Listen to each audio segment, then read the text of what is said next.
ahead and get started. First off, good afternoon and welcome to our Sharper Angle event. My name is Christine Scherping and I'm the Senior Vice President at Maccabee Public Relations. And today we will be discussing tips on developing successful marketing strategies for launching food and CPG products. Quite honestly, a lot of these tips will extend beyond these categories. So if you're not in food and CPG, don't drop off. Today, we'll be discussing trend insights, tips on how to leverage digital marketing opportunities, best ways to use influencers, and they will range from subject matter experts like dietitians to traditional social influencers, and tricks on how to cut through the clutter to help make your brand stand out in a very competitive landscape. A note that we are recording today's session and a link will be shared in a follow-up email. So no need to take furious amounts of notes. A housekeeping note to please continue to mute yourselves. And if you have any questions, to just drop them into the chat box and we'll make sure to address. The way that we normally set up our Sharper Angle series is that we will have our panel conversation for the first 20 to 25 minutes, and then we'll spend the last 10 to 15 minutes on a Q&A session, wrapping up by 12:45. And now it's my very distinct pleasure to introduce our two panelists who will be sharing their expertise with us today. First, we have Leah Broeders, who is the PR, Partnerships, Promotions, and Licensing Associate Director at Post Consumer Brands, which includes Honey Bunches of Oats, Pebbles, and Grape Nuts, and Johnna Rossbach, who is the Senior Connected Marketing Manager for Pacific Foods. They have a great background. Many of you know them today, and we would love for each of them to take a minute or two just to share a brief overview of their experience, as well as what they do at their roles today. Johnna, we'd love to start with you. Thanks, Christine, and thank you, Paul, for having me. Honored to be here and sharing the virtual stage with Leah. As Christine mentioned, I currently lead integrated marketing for Pacific Foods, which is part of the Campbell's organization. Throughout my career, I've been fortunate to work on some really iconic CPG brands and mostly in the food and beverage space. And I would say my expertise is really helping brands translate business objectives into effective and measurable communication strategies. So I've done a lot of work in developing and implementing integrated campaigns, but also foundational work like building integrated teams and processes and developing digital ecosystems and content and social strategies. But what I think makes my experience unique is the foundation in PR. So I spent the early part of my career in PR agencies. And I think understanding the power of a brand story and building advocacy and protecting your brand reputation has never been more important. So I always tell marketers starting their career to get experience in PR because it's a really valuable perspective to have. And anyway, that's what I've found in my career thus far. Absolutely love that. And I may be biased, but I totally agree with you, Johnna. Leah, would you be able to share a brief overview of your experience? Yeah, absolutely. Thank you also for having me. I'm coming to you live from my laundry room, just so you all know. It's been my office for the past year and a half, and I actually really love it. But I'm coming to you from Post Consumer Brands. So like Christine mentioned, the manufacturer of some of our favorite breakfast cereals like Honey Bunches of Oats, Pebbles, and Malto-Meal as well, to name a few of our brands. So at Post, I sit on the marketing, integrated marketing communications team and lead a group focused on the functions of partnerships and promotions, licensing, and PR. And so what I think is interesting about it's kind of a group of a bunch of different functions. We haven't come up with a great acronym for it yet. It's quite a mouthful, but really what they all have in common at the heart of what all of these different functions do and extend from is relationships. And so, that's really kind of what I've developed in my career throughout my time at Post. And prior to that is really the value of building, maintaining relationships, having connections, which is what I love about how you mentioned. There's so many of us who know one another on the call, and I love listening to other colleagues, in the area or others I've crossed paths with throughout my career. But prior to Post, I was fortunate to have the opportunity to grow up, if you will, at Target Corporation.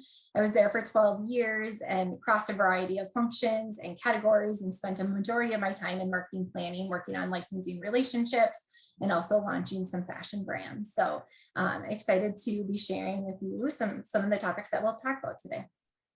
Wonderful. Well, both of you have incredible brand experience, so really looking forward to hearing what you have to say. So getting started, it's no surprise to anyone on the call that the world has seen some really unprecedented times in 2020 and 2021. So we would love to ask you, how have you seen marketing activities shift since the beginning of the pandemic? Leah, we'll start with you. Yeah. Well, it's been quite a year, obviously, for all of us. I like to refer to this past year as kind of the ultimate test of agility for marketers and also for parents like myself. And to illustrate a couple of of how some marketing activities have shifted since the beginning of the pandemic, I'll give you two examples on our end. The first one, an example of how we pivoted something that was already planned and really close in, and then also something that was unplanned that we saw as more of an opportunistic standpoint and acted on quickly. So the first thing that was something we had planned in and we're about to execute in market, but quickly pivoted due to the pandemic, was related to Post sponsorship of Major League Soccer. So in 2020, Post was the official cereal of MLS. And we're in our third year of sponsorship, and we had grand plans for significant in-person experiential. We were going to be at different retailer parking lots. We were going to be activating at stadiums outside of soccer games. But as we started to see things unfold and the season itself delayed, we, of course, like everybody else, were scrambling to start contingency planning. And in the end, we did end up pivoting the plans we had in place to other COVID conscious executions. So we pivoted from interacting face-to-face in person with consumers to things like watch at home packages for MLS fans. We took swag we were going to position and give out in person. We packaged that all up with our cereal and whatnot and sent it to our fans to try to enhance their, game watching in the safety of their homes versus being at the field. We also had an MLS player that we sponsored that year, again, in person, player appearances and autograph signings. And so for that, we pivoted to things like virtual breakfast with him over a bowl of Honey Bunches of Oats, where people were able to talk to him about what he was experiencing with the pandemic and whatnot. So that's an example of something that was literally almost in market and how we pivoted quickly to change those plans. Another example of something that was unplanned, but due to the circumstances, we wanted to do something and participate and really try to help during this time. So with our Pebbles brand, we implemented something called, it's a mouthful, Pebbles Daily Yabba Dabba Do's. So it was a video series aimed to support families and creative professionals during the pandemic. Pebbles is a brand all about being a creative catalyst for kids and kids at heart. So in that spirit of that mantra, and based on everything that was going on, the brand started posting daily videos to inspire kids' imaginations and to teach them something new each day for a month. The videos featured artists and creators who had been impacted by the pandemic, including dancers, chefs, musicians, crafters, and more. And in addition to sparking kids' creativity, the series was aimed to give parents like me and maybe some of you a short break during really long days where we might have had children at home, and also to support the creative community by having them share their talents. We paid each artist who participated $1,500 in exchange for their talent, which is roughly the US median housing cost, when, like I said, a lot of them were impacted or out of work due to the pandemic. So those are just two examples, but overall, I think things like this for us and maybe for others are not necessarily temporary shifts. But with many things with the pandemic, we're kind of pushed into spaces or places before we might have gone otherwise. But I think things like these might continue. So for example, we might continue to consider things like digital meetups instead of or in addition to in-person plans that we have, and not just as contingencies to kind of unforeseen circumstances. Those are both fantastic examples, Leah. Johnna, thoughts on your end? Yeah, no, I mean, agility, absolutely, like the name of the game. For us, from a communication perspective, at Pacific, we really started to focus on empathizing with our consumer almost on a daily basis, to really trying to understand what they may be feeling or what their life may be like kind of throughout these various stages of the pandemic, and identifying how we as a brand can and our products can support them. So how this work really came to life was mostly in our recipe and social strategy. And so, making sure that we have the recipes for the people that are looking to do more intricate things, they have more time at home, but also these incredibly worn out working parents that don't have time. They barely have time to take a shower. So, making sure that we were tuned into our consumers and what they wanted, and we had content that was relevant for them. And then also just being in tune with what was happening in the world. And it feels like, daily we were optimizing what our content was so we could be of the moment and there for our consumer. I think the other piece was our digital shelf has never become more important.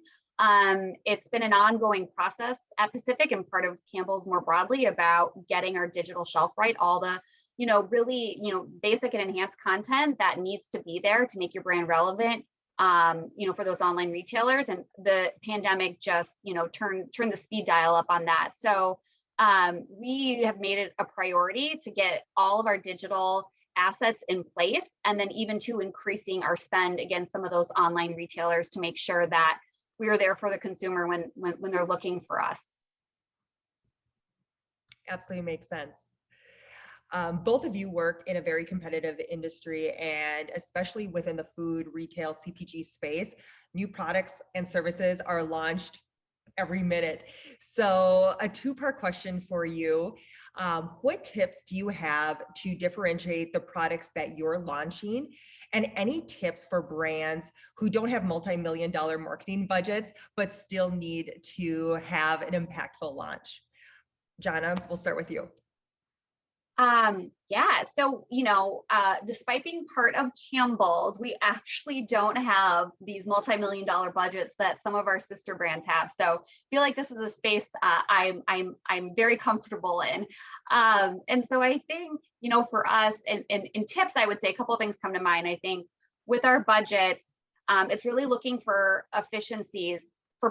As an example, for Pacific, we have these three, distinct target audiences, and we know that we could not effectively reach them with our budget. And so by really understanding each of these consumers, we were able to develop creative messaging, and using more behavioral targeting, we found this shared space with our audiences. And that was all about intentionality. So all of our consumers are very intentional about their food, whether it's for environmental reasons, health reasons, because food is, more than just nourishment, it's life, it's entertainment.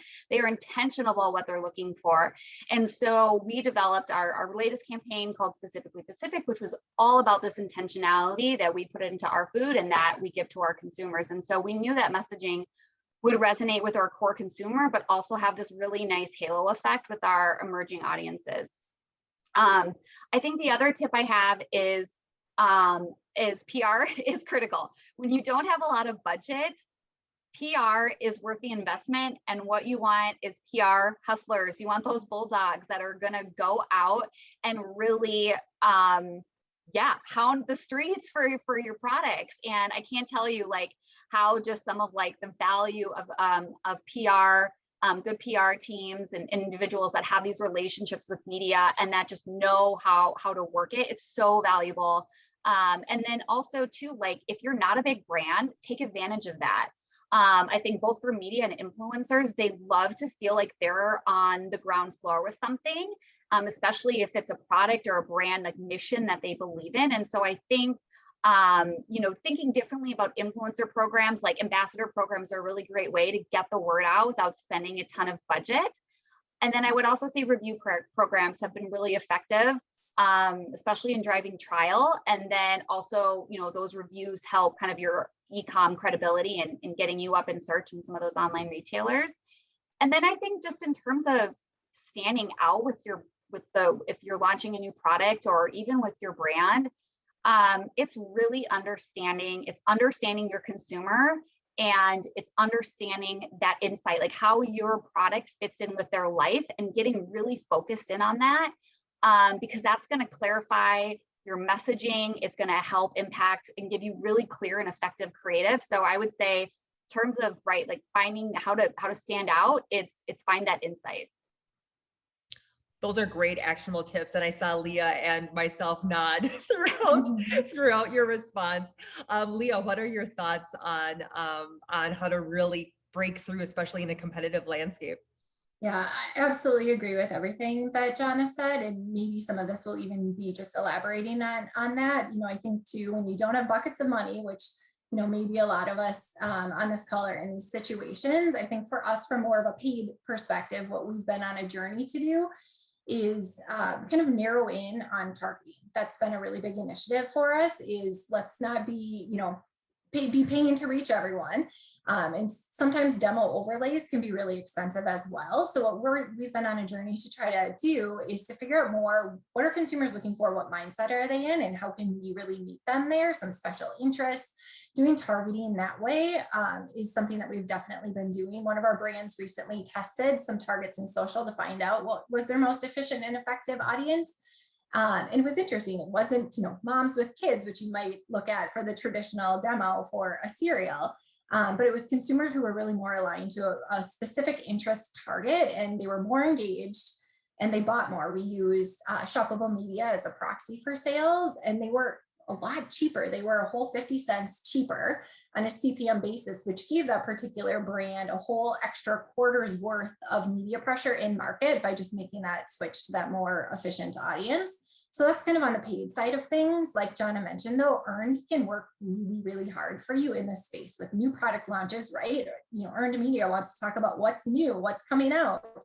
And so we definitely leverage a lot of earned as a cost-effective way for a lot of things that we do, but particularly too for new products. And we've had a lot of success with offering opportunities like first to taste with different editors or outlets. So they can get, kind of in front of the scoop. For example, when we recently launched our post Dunkin' cereals, we worked with and offered in advance to today.com as an example. And I know there aren't a lot of influencers these days that aren't paid, but there are a few out there. So where they are, we try to work with them. Specifically in the cereal category, we have some Instagram influencers that we have ongoing relationships with from an earned perspective, and we leverage them to help break things like new product news. So for example, there is a gentleman who goes by the name of Cereal Snob on Instagram, and he has over 24,000 followers who love cereal. And so we often send them packages with swag and different cereal. They do unboxings and tastings. So I think, finding those places where you can either be more specifically targeted or definitely leveraging earned is, a way to break through and a way to be more efficient with your dollars. Absolutely love that. Also, wouldn't it be great just reviewing cereal all day too? I know. Well, this perfectly segues into our next question. So at Maccabee, we work really closely with our clients, counseling them about the importance of leveraging and working with influencers. And we use that term broadly for both B2B and B2C advocates. You've already shared some examples of how you've partnered with influencers, but also would just love to share, if you have any additional tips to share of how you've successfully have worked with dietitians or chefs or any other subject matter experts and or traditional social influencers as part of your food marketing efforts. Leah, you were just talking about, Cereal Snob. Would you like to, let's start on this question? Yeah, absolutely. I think it becomes ever more important because we know that there's increasing skepticism with traditional paid advertising, right? So that's why we're talking about earned from the PR, the influencer perspective. So we certainly do our fair share of paid network influencer programs. But we also explore influencers in the realm of authentic brand fans. So I'll take this a little bit that direction. So they're not paid. We sometimes leverage swag or contests, as I mentioned, which, using this route also helps with the last question of how to stretch your budget a little bit further. But I'll give you two examples. And Johnna already mentioned kind of the ambassador route, but I'll give you an example with one of our brands. So Malto Meal is our value bagged cereal brand. Tons of avid consumers who love the brand. So we decided to leverage them through an ambassador program. So what's interesting is they're not macro or even micro influencers, but they're nano influencers. They're more like me, or maybe some of you who have somewhere between 700 to maybe a couple thousand followers, but not more than that.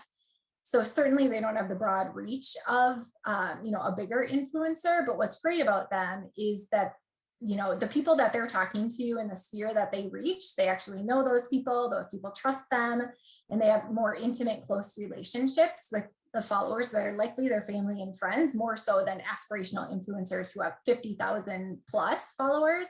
So we leverage those to be advocates for our brand and to share by being ambassadors for Multi-Meal cereal on social media. Because they have this close tie with their followers, we see a really high average engagement rate of 22% when the industry benchmark is more around 3 to 5%. Another benefit that we love about taking this route versus more of kind of a one-hit paid network influencer event is that this is an ongoing kind of year-long initiative for us. So we're able to get out in front of and plan how will we leverage these ambassadors to support our initiatives across the year. And new item launches are key campaign moments and really leverage them in those ways. So that's one example of how we leverage influencers in a different way. The second one is a really interesting story. It's about our brand Great Nuts. And as you may or may not have heard, earlier in the year, there was a shortage of Great Nuts due to the pandemic and having supply keep up with demand. And around the end of January, we started to receive some media inquiries asking if Great Nuts was going to be discontinued, because media had heard and seen consumers asking, where is Great Nuts? I cannot find it. So we released a standard response back to the media inquiry stating it wasn't being discontinued. We're working hard to get it back on shelves. And honestly, we weren't expecting it to go anywhere beyond that. But within 48 hours, things had blown up. We had almost 2 billion earned impressions from major news outlets like the New York Times covering the Great Nuts shortage of 2021, all the way to comedians saying things like they didn't think that the pandemic could get any worse, but now there's a Great Nuts shortage. So consumers were telling us that they were nuts for Great Nuts, and we decided to leverage the organic momentum that was going on with the brand and put a big 3-phase plan into place. I won't get into that now, but the reason I bring that up is because part of what we did within this plan was we created a Great Nuts secret super fans Facebook group.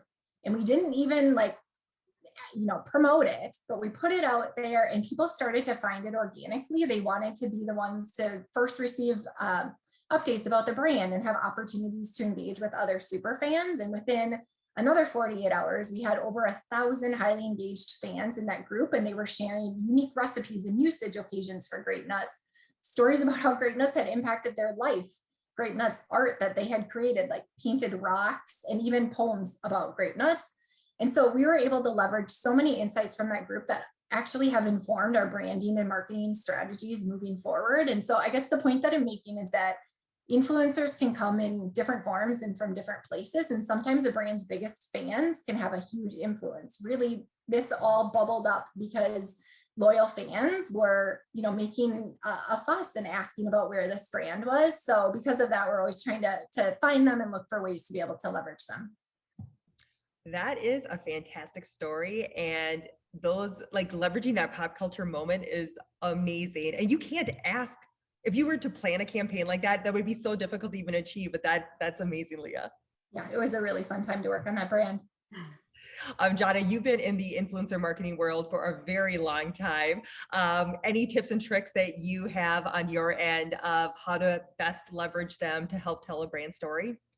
Not that long, Christine, not that long. No, I'm teasing. No, Leah, I love the examples like that you talked about, because I think it's I think for me, whether it was on the agency side or now internal, how I talk about influencer and how I counsel the organization on influencer programs, it's really identifying what is your objective, and then figuring out then the right influencer approach based on that. And I think, Leah, what you just talked to, right, was like this incredible value of this always on approach, right? And building advocacy and fans, and it doesn't stop. It's not just a one-time thing. And when you deposit into those relationships, you can have just incredible outcomes that you can't even anticipate. So I love that example. Like I said, I think for me, I really like to hone in on the brand objective and then think about it that way. And it's because it's definitely influencer, right? Marketing is not a one size fits all. And so I think for me, when we're talking about brands that are looking to really build credibility or relevancy and have their products fit into culture, then that content, that influencer should be really authentic. The influencer should genuinely love your product. And I know this is controversial, but don't give them a script. Maybe don't even give them a brief. It's really about getting your brand to be relevant. Give them your product. If they love it, they're going to do their thing. And that's what you pay them to do. That's why they're there. And so we've really been, I think, effective with Pacific Foods of like, we know we love this blogger or, influencer blogger. I did just date myself. We love this influencer for who they are, what they represent, and here's our product. Create something, that fits for you. And so we've been really effective there in terms of, looking at that engagement and that relevancy within their followers. But then, if you're looking to dial up on brand awareness, it is about reach. Then you're going to be looking at maybe some of those networks where you can get scale, or you're going to be looking at a tier 1 influencer where you can really get that mass reach. And then there's like these more like conversion and trial driving influencer tactics that can really work hard. So if you are looking to support a new item at a retailer, there's some really cool kind of swipe up opportunities, if you will, especially for non-D2C brands. And this is something we just did with Pacific, where we leveraged this platform Micmac, which can create customized e-commerce experiences that take the influencer from that post to the consumer's preferred retailer where our specific item is available, whether that's in store or online. And so it was a really great way for us to get to drive trial. For example, we had just got our plant-based beverages into Walmart this year, and it was a really big deal for the brand. It was really important for us to get that velocity, to get the people in and find Pacific in that aisle at Walmart. And so leveraging influencers and then these really cool kind of e-commerce add-ons was a really great way to do that. Fantastic example. A quick note to everyone here that if you have any questions, feel free to drop them in the chat box and we'll make sure to address them at the end. So both of you have talked a little bit about getting in front of your target consumers and really trying to grab their attention. But would you be able to share a little bit more detail or some additional thoughts in terms of figuring out the consumer journey to keep your brand top of mind? Johnna, you just mentioned helping the customer find a new product at shelf and where to even find it. So literally the customer journey right there. But Johnna, maybe if you want to start there, just talking a little bit more about the customer journey experience. Yeah. So consumer journeys are definitely complicated. Like they're no longer this like nice little linear process or like path or like this nice little circle. It's all over here, right? Like the process or the journey is disrupted all the time because of digital. So, you can easily move from inspiration to purchase, right? It's not like inspire, plan. It doesn't always happen that way. And so I think that means that digitally, you need to be available and relevant to your consumer at all times and at all, touch points. And so I think, understanding that, right, then it's thinking about what is the content going to look like that's going to break through. And I'll come back to the power of the insight, understanding your consumer, what you want them to do, what do you want them to know, or what do you want them to feel? Understanding that is going to unlock like really powerful and effective creative. And it will also help you understand what channels are right to unlock that, to play into that insight. And so for us, right, Pacific, we talk about that intentionality and knowing that our consumer is very intentional. So whether they were searching for keto recipes or they were searching for like organic, because that's important to them, or they wanted, a really great side dish for Easter, they were going to Pinterest. We know our target, like that consumer is living on Pinterest. And so that's how that informed the creative we made. How do we stand out on Pinterest? That informed the media buy, right, too. Like, we were going to invest heavily on Pinterest. So really coming back to like understanding your consumer and that insight is going to unlock a lot of things for you. Absolutely love it. Leah, how about you? I feel like I'm just sitting here nodding at everything. So again, great insights there, Johnna. I think all of that holds and rings true for us on our end too. And I think As you mentioned, people are all over the place. You're not able to easily hit them. You have to find multiple ways and places and channels and over again. So one of the things that we've started doing recently with our Pebbles brand is extending that brand to other categories. That gives opportunities for people to see it in categories, spaces, places outside of just cereal. I know that doesn't work for every single brand, but it worked for us with Pebbles because we actually, to your point, Johnna, had an insight that people were actually doing this unauthorized and for us. So, I mean, you'll be hard pressed to walk into a donut, a yogurt, an ice cream shop, and Pebbles isn't there as a topping, or, all over Etsy or kind of these other bootleg, unauthorized third parties were doing this, and we had kind of lost a bit of control of that. So we had this insight that, there was this beloved brand that people wanted to experience in more ways than just in the cereal bowl. And other people were doing it for us. So, we kind of took that back in and said, let's act on this. Let's, put this out into the world. And so in 2020, we began a journey to start outbound licensing the Pebbles brand. We do it all in-house. And we've launched 10 partnerships in market now, ranging from Pebbles protein powders, which actually won protein powder of the year, to candy bars, coffee creamers, ice cream, even a collaboration with Love Your Melon.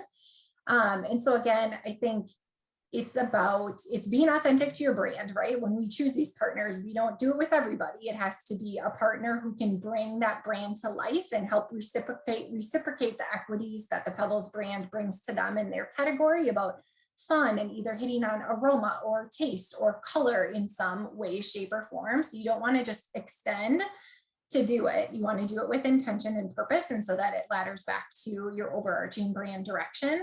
But it really gives us a way to kind of break through. So people are seeing Funko figurines of Pebbles, and it helps with that top of mindedness, if that's a word, so that people are, seeing your brand in other places and not just through traditional advertising, but it's almost become a bit of another channel for us. And the best thing about this channel is it also has an incremental revenue stream from royalties as well. So that's been a fun adventure for us, and just another way to, keep that brand top of mind by just showing up in other places for consumers. Wonderful. Well, you both in your last answer talked about consumer insights, or those really interesting things that you've been able to rally around and create programs from. Beyond those type of consumer insights, what trends are you seeing emerge in the food space right now that is especially important to you or to consumers in general right now? Leah, feel free to get started. Okay. It's not going to sound extremely groundbreaking, but it kind of is to us. I'll explain why. So a trend that I think we all saw with the pandemic, and we feel like we participated in, snacking. And I'll throw a couple of stats at you with this because this is a bit about insights. So a Harris poll, no surprise to anyone, 2/3 of American adults reported they were snacking more during the pandemic. Like I said, myself included. Post though is a cereal company, so maybe why does that matter to us? But it's significant because we also saw snacking increase in relation to cereal. So Mintel report found that nearly 40% of consumers were saying that they were eating cereal as a snack. And so in addition to those statistics, when we're talking about insights, that's a very important place that we always strive to start from. And so we recently had done some consumer insight activities, again, making sure that we understand where consumers are at and where we can meet them. We did digital ethnography, store walks, and this was my favorite and completely new to me.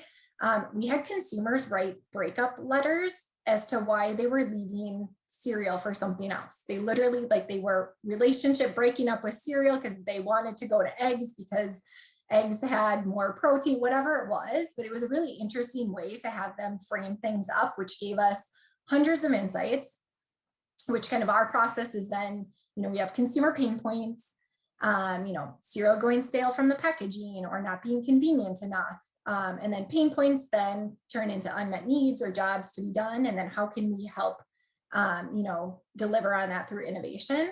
And so while a lot of us might think cereal is convenient already, what we learned is it's not as convenient as other portable foods with on-the-go lifestyles. Well, certainly pre-pandemic, and hopefully we're getting back into it a little bit, but people are really looking for that portability. So really kind of starting with that insight and seeing that trend around snacking, particularly cereal snacking rising. So for us, that all manifested and was a driving force behind the launch of our new Pebbles Crisps and Honeycomb Big Bites cereal snacks. So we took two of our household cereal names and brought kind of that same taste and enjoyment into a more portable and convenient form. So leveraging those insights and trend kind of manifested that way for us. I think the danger of having event during the noon hour is that I'm just tend to be a little bit more hungry. So I feel like my stomach was grumbling as you were talking about some of those snacking opportunities. Johnna, how about yourself, about any of the food trends that are more relevant to consumers or things that are more top of mind for you? Yeah, I think plant-based comes to mind first. I mean, that's obviously it's relevant to Pacific. It's part of our portfolio, but it's a trend. And consumers are interested in not about going vegan, right? It's about overall health. I think health for themselves, health for the environment. And so many consumers, we're seeing them looking to make these plant-based swaps, especially if they don't miss out on the taste, they're interested in it. So that's one that's top of mind for us. And it's a huge opportunity for, half of our portfolio. And then I think the other one that was really relevant for us and we continue to see was this cultural exploration for food. So I think the pandemic had a lot to do with that, where we couldn't travel, but we see our consumers searching and experimenting with new types of cuisines. And so this for us kind of came through some insights of seeing an uptick in search on our website for some of our more unique and kind of global inspired cuisine. And so it also kind of informed some of our influencer strategies and who we worked with, looking to create those recipes that were unique to their culture. And then I think the last one is hacks. So cannot get enough. I can't get enough. Social can't get enough. It's everywhere. So if you have hacks, share them. Mm-hmm. Who doesn't love a good hack? Yes. Just looking at time, we have a few more minutes and a couple more questions to go. So if you have any specific questions, just let us know. So we talked a little bit about trends now. Looking into your food marketing crystal ball, what are some predictions that you'd make either in the food beverage space or even beyond? Leah, we'll start with you. Yeah, I think in the food and beverage space, the crystal ball would tell me that something that will continue to be important is balance. So we know that there is definitely a desire for more organic and natural, which is very real. It exists in cereal, practically every category. We're an oat milk household over here. But there's not always a full pendulum swing for everyone. And so I think the idea of permissible indulgence isn't anything new, but I think with the pandemic, the need for even just small little rewards or treats to help deal with the day or stress and anxiety definitely were prevalent.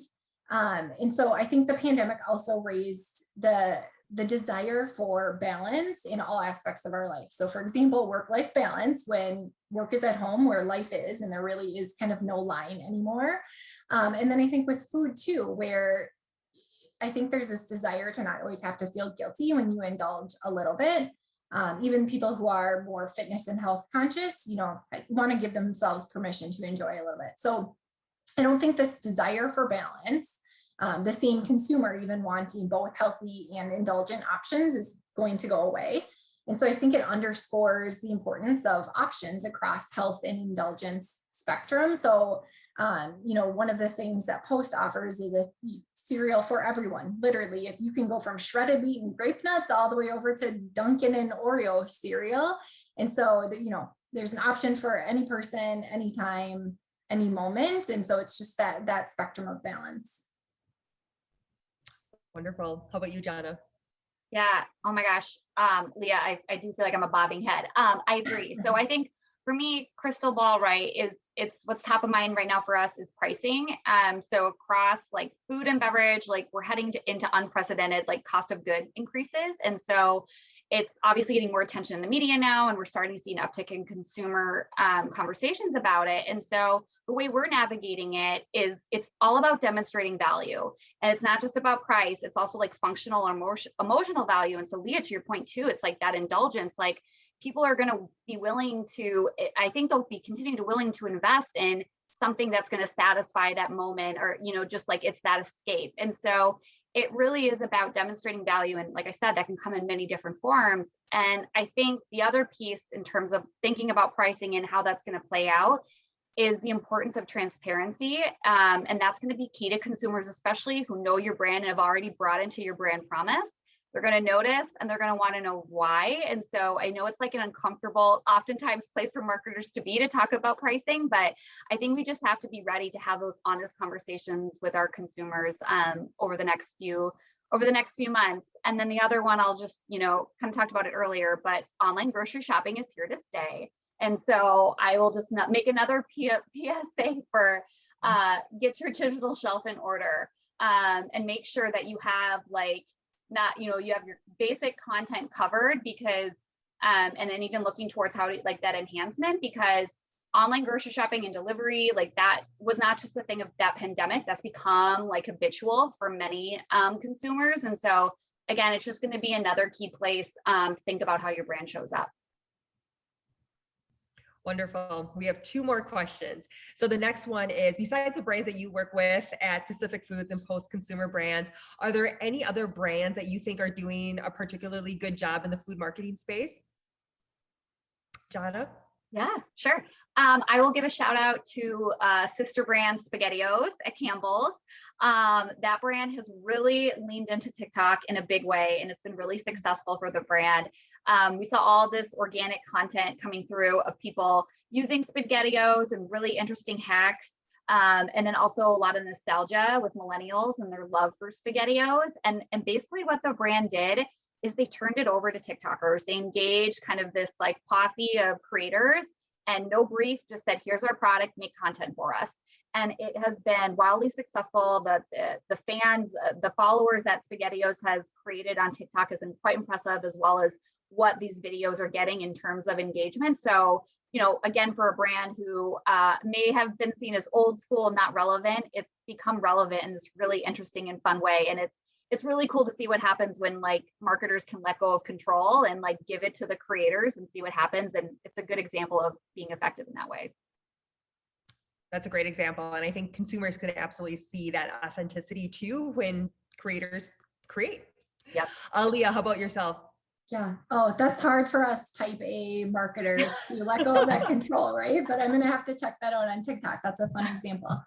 I will shout out two partners of ours. So I've mentioned a couple of times Oreo O's cereal and Dunkin' cereal. So we work closely with those two brands and license their iconic brands into the cereal category.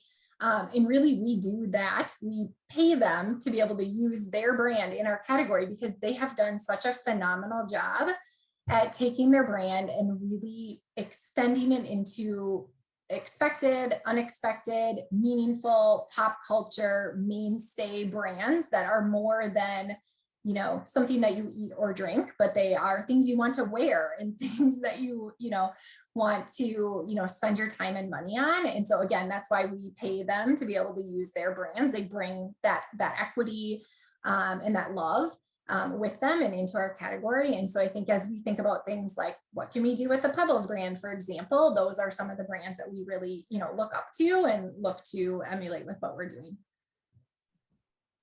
All wonderful examples.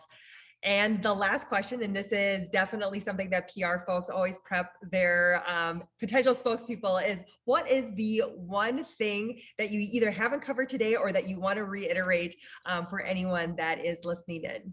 Leah, we'll start with you. Yeah, I'll keep it short and simple. Everything that I've shared today had a really strong earned component to it. And so for us, at Post specifically, that was not always the case. For us, kind of earned in PR was more of an afterthought in the past. But we started to really see the value of making it more consistent, always on, and thinking about it up front. Because there really is value in having this mediable lens up front in all the ideas, because what we were doing before of having the ideas and then trying to retrofit how we make that work for earned just is not as impactful. So it might not be groundbreaking for others on the phone, but for us, that was a really big kind of breakthrough moment for us. And we're not there yet. We're still working on it, and working on our agencies collaborating and getting kind of the PR folks involved up front and whatnot. So, certainly it's a process, but for us, it's been really important to kind of be leading and having that lens really upfront in our whole process. Of course. And how about yourself, Johnna? Yeah, I'm gonna give another shout out for PR like Leah. I think the one last thing I would just say is like, we're all at a time where authenticity has never been more important, and consumers are so savvy. They know when they're being marketed to. So becoming really intimate with your brand story, your values, your mission, and knowing what you are and equally what you are not.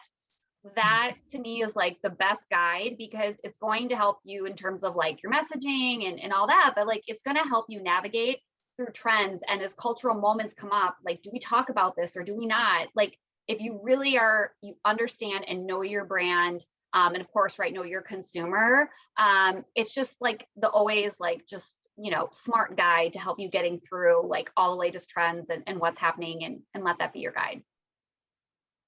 Those are some great last words. A huge thank you to both you, Leah and Johnna, for the great discussion and for the very specific examples that you provided today. Thank you so much to you and to everyone who is listening in. Just a note that we will be sharing this recording in an email follow-up, and our Maccabee Sharper Angle series will be held monthly, so more information about our upcoming events will be coming your way. Thank you again for joining us, and have a wonderful rest of your day and week.